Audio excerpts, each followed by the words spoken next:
Hello বন্ধুরা, তোমরা কেমন আছো? আমি খুব ভালো আছি। তোমাদের সামনে আমি ছোট্ট একটা টিপস তুলে ধরতে চাই।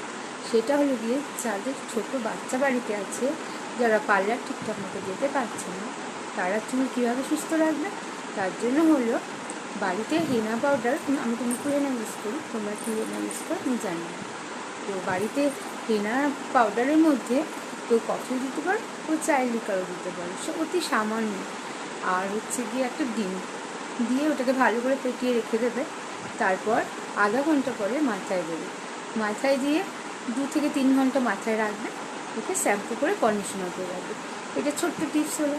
ঘরে পার্লারে যদি না যেতে পারো, তাহলে ঘরে আর তোমার চুলটাকে সুস্থ অবশ্যই রাখতে পারবে।